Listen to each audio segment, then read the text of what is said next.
Senator, how was your meeting? It was good and great. Kash is, doing what he needs to do to get on the Hill, earn the vote of senators. And as I've said before, the game up here is not to put yeses; it's to keep no's off the board. And Kash is going to be able to deliver. We'll get him confirmed. I'm really confident about that. You feel comfortable voting for him at this point? I do. I was comfortable beforehand. I've had the privilege of knowing Kash, and we've sat down and talked. Obviously, he's the one that uncovered what was happening at the FBI, the way they were being weaponized against President Trump, and the decisions that was happening during the dossier report and the Russia collusion. You guys are all hoaxed by that. What was going on with Hunter's laptop? He was the one that started bringing that to light. So if you're going to clean up the FBI and actually get them focused on mission rather than politics, but them refocus them on actually putting America first, doing their job, Kash is the perfect person for that. Are you confident that he's going to be able to stand up to Donald Trump? What do you mean by stand up to Donald Trump? I mean, typically the DOJ and FBI should operate independently from the executive branch. Are you confident that there will be that kind of law? Maybe we should ask the Biden administration that same question. I think there is a lot that works and happens because of the administration. And, you keep in mind the DOJ was obviously weaponized. The FBI was weaponized against Donald Trump. There's no question. There's not a camera in here or a reporter in here that can say any different about that. What we're wanting to do and what Donald Trump wants to do, or President Trump wants to do, and what Kash wants to do is get the DOJ doing their job again, putting the American people first, getting the FBI doing their job again, keeping America safe, letting the agents do their job and stay out of politics, and just put the crimes and going after the terrorist organizations that's coming after us before they look at their political foes. Senator Nominee Kash with Newsmax, did you have a discussion about potential plans to dismantle the FBI headquarters in Washington? Is that something you would support? We didn't discuss dismantling. We did discuss ways to fix the FBI. First of all, Kash and I both agree the agents in the field are doing a phenomenal job. This isn't a black eye or an attack on the FBI as a whole. This is about, once again, getting them mission focused again. And what that requires is us cleaning the 7th floor of the Hoover building, understand what their role is, and being focused on that mission. I think Kash can do that. And so we did have those discussions. But as far as dismantling the FBI, no one wants to completely dismantle them. We just want to get them back focused on the job. Did you guys as part of that? Everybody's reporting about a target list of people that would be potentially targeted at the top ranks of the FBI that would be fired. That's obviously widely reported. Director Wray would be fired.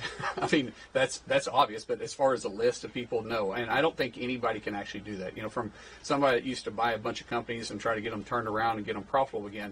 You don't go in there and just clean slate. You go in there and you interview the people, figure out where the problems are, and you get rid of those and keep the good ones. On FBI whistleblowers, there have been a ton of protected disclosures that have already gone to the House Judiciary Committee. Are those going to be addressed as far as their concerns with the 7th floor as well as with ASACs? We're talking about working with the whistleblowers themselves? Yes. I would imagine that you've seen the House work really close to the whistleblowers. You saw what came out of Jason Smith's committee, Chairman Smith out of Ways and Means. I think there's going to be continued working with those whistleblowers. They need to, first of all, their identity should be protected. We want to hear what they have to say, and that'll be part of the process of getting the FBI turned around and get them back on getting back focused on what they're doing. In your opinion, what are Democrats getting wrong here? They're saying, let me go right here. Go ahead. What are Democrats getting wrong? They're saying he's a conspiracy theorist. They're saying he's totally out of the mainstream. What are they missing in your opinion? It's interesting because everybody that's come forth, they continue to use as some type of reason why they can't. You're not qualified to serve, right? They came after Tulsi Gabbard, trying to call her a Russian agent. Come on, give me a break. She's a lieutenant colonel in the United States Army. They come after Pete, saying he's a misogynist, and you're just like, come on, guys, give me a break. At the same time, they're not looking at the own nominations that's been put in place by Obama or by Biden. I mean, you got Pete Buttigieg, like he was really qualified to be the Department of Transportation. You have some really questionable individuals that had some questionable reputation on their nominations. I think the Democrats they're going to continue to try to find somebody that they're going to go after. Senator, Yes, go ahead. Referring to. Were there any discussions about what kind of investigations Kash Patel would prioritize at the FBI, especially investigations into people who have launched investigations over the past few years into Trump and some of his No, actions? we didn't talk about that at all. What we did talk about is some of the issues we're facing in Oklahoma with McGirt, and some of the issues we're facing around the country with drug trafficking and also human trafficking, and kind of looking at how the agencies can be utilized better rather than everybody kind of having a little piece of pie, but actually paying attention to what the DEA is focused on, what the FBI is focusing on, what the other agencies are focused on, and how they can start becoming mission central. And that's really going after the crimes that are facing us today, working hand in hand with ICE, and then looking at the organized crime that's been caused by our open border. Those are a lot of conversations that we discussed the whole time we were in there. Did you guys talk at all about? Just to follow up on the question about the FBI headquarters, there is the issue of moving it to Virginia or Maryland. Did he have any stance on that, and what would be best for the FBI? We didn't discuss that, but I would support it. I think a lot of these agencies, a lot of these federal agencies, I don't care if you're talking about the FBI or the other agencies out there, I think there's a reason why we need to be looking to move them out of Washington, D.C. I'd say just one thing, for instance, politically speaking, does Washington, D.C., does it vote like the rest of the people? Because that's why it's been weaponized. You look at it, the last 3 elections we've had, well over 90% of D.C. has went for the Democrat Party. If you're saying that, how can you keep an unbiased opinion out of these agencies? And we want the agencies not to be politicized. We want the agencies to be focused on the American people. I don't care what agencies you're looking at. And if that requires us moving them out of Washington, D.C., then that's exactly what we need to be doing. Yes. Senator, I want to ask you, did you guys talk at all about potential pardons for... No. We didn't talk about pardons at all. He didn't talk about if he was supportive of that? Never even was brought up. Senator, you mentioned about firing Christopher Wray. Why don't you think he should serve out his full term? Look at what the FBI has done since he's been director, and that would answer all the questions you need to know. If anybody in this room thinks the FBI hasn't been weaponized, just let's go back and look at the way they treated Donald Trump and the classified material that he had versus President Biden and the classified material that he had. Just those 2 cases alone will tell you the FBI is compromised because of Director Wray. Senator Mullin, the concerns about, or the speculation about him potentially doing investigations into his rivals exist partly because in his book he did publish a list of people that he called, deep state actors and suggested that they were worthy of investigation. You just talked about how you felt like the FBI was weaponized against Donald Trump. Is there a concern that if he were to do that investigation? You talking about the names that were in the index? Yeah, that he published under that list. Well, I mean, he was. What I'll go back to the same thing is that he was exposing what was happening in Washington D.C. and what was happening at the FBI headquarters. I'll go back to what I said when I first walked in the room. You remember, Kash is a person that exposed what was actually going on, and with the dossier report, with the Russia collusion, with Hunter Biden's computer. It was Kash that exposed that. Now, to say that he's going to weaponize anything, I would totally disagree with that. The only party that's weaponized the DOJ and the FBI has been the Democrat Party. President Trump did not do that in his first term, so what makes you think he'll do it this time, too? Yes. President-elect Trump has such an ambitious agenda and so much that he's asking from the U.S. Senate. I think Senator Cornyn earlier today talked about how you guys are going to have to balance that with some of these nominations that could take some time. And he's sort of asked, Trump has to decide how much political capital he wants to put on some of these nominees that could be a struggle, could have really, really tough hearings.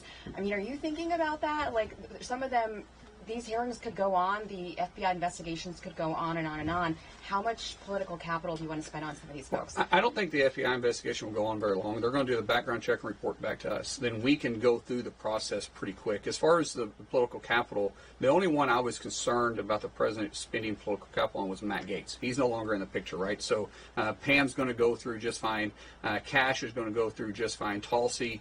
I mean, all these individuals got to come up here and earn the vote and and keep the nose off the board. Pete has done a phenomenal job getting up here and taking the fight straight to the senator's office. It's not, his nomination, as he said and that we've said, isn't decided in the media. It's decided in those one-on-one meetings that he's having. You can feel the difference between this week versus next week with Pete. Pete has done a phenomenal job on earning that vote every time he's gone into a meeting. And there's not one single Republican that's opposed any of these nominations that are out there right now. Well, you said that earlier. You said it's not about getting yeses right now. It's about trying to keep the nose. Yeah, keeping the nose off the board. That's right. And he's doing that. What have you heard from rank and file FBI agents in terms of Mr. Patel, as opposed to, say, leadership over at the FBI? Do you see sort of a dichotomy as far as Mr. Patel is concerned, as far as those two factions are concerned? Not really. Some of these noms out here, they're just not as known to to maybe the senators, and so that process is taking a little bit longer. You look at Mike Waltz, right? Mark Waltz is known by the people up here in the Capitol.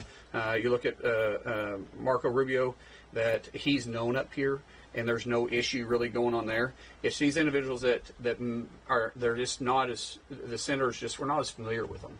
I've been fortunate that most of these nominations I know these individuals well, so I feel like I've got a unique seat here.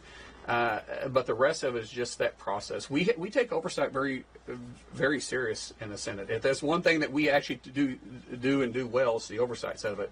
And I think every senator is taking that responsibility like they should, extremely serious. Along those lines, I do want to ask about the FBI background checks. There was a period of time where it wasn't clear if those were going to happen or not. What happened? What changed? Well, I don't think there was ever a question if it was going to happen. Is this one thing that we want to know is, can the process be done in a timely manner? What we didn't want is the FBI to drag their feet on this, as we've had issues with the FBI politically speaking, and we didn't want them to drag their feet and make this a long, drawn-out process for the FBI checks to come through. And so what we said is, all right, we'll give you the opportunity, but if you start dragging your feet on these individuals, and you start dragging like Cash out, or you start dragging Pete out, or you start dragging Tulsi or some of these other ones out, and you're not getting back to us in a timely manner, then we're willing to go around that. And we will go around it if we have to, but we're giving them the opportunity. Let's get the background checks, treat them just like they have all the rest of the noms. There's no problem with that, but we don't want to let them get politicized. And I got time for one or two more questions. You mentioned moving agencies outside of Washington, shutting some down, reforming some of them. Well, I didn't say shutting them down. I just said, reforming them and moving them out of D.C. if we have to. Did Linda McMahon, you met with her last week, did she talk about dismantling the Department of Education, reforming it at all? Reform, absolutely. Dismantling, no, but reforming the agencies, what they're designed to do, and what their mission was originally and what they're doing today, I think all these federal agencies need to have a hard look at. The American people were very clear about that in the election. They gave President Trump and they gave the Republicans a mandate that they want government to start working for them and not working for a party. We are very serious about that. So every one of these agencies need serious reform. What that reform looks like will depend on each appointment and working with the administration and obviously working with the Senate. But we're all on the same page. There's going to be heavy reforms taking place in these agencies. They have to be. One more. I got time. What were you asking? Can you expand on the discussion about the Indian case in Oklahoma? McGirt. Yeah. So he wasn't really familiar with McGirt to the extent, which is most people aren't. Or Alex, I mean, if you go around and you look at this room, very few guys are like, "What is McGirt?" Well, it's been an issue in Oklahoma, and it dealt with a Supreme Court case. Kavanaugh had a interesting ruling on, and the way he described the reservation line still existing, and there was a lot of unknown that's taken place. Since then, a lot of crimes have been going unnoticed and unpunished. The FBI, who has jurisdiction with the local tribal police, has just been overwhelmed. And we've only been able to focus on some of the most heinous crimes, but there's still a lot of crime going on. And then with the lax drug rules, that we have in Oklahoma when it comes to marijuana and legalizing medical marijuana, we've allowed a lot of organized crimes to come in. We had a pretty in-depth conversation about that and how we could use some help in Oklahoma with that. I'm not saying the FBI has not done what they could, but they've done what they could with the resources they've had. I think those resources need to be looked at, and he's committed to work with us on that. Guys, thank you for your time. I appreciate it. Thank you all.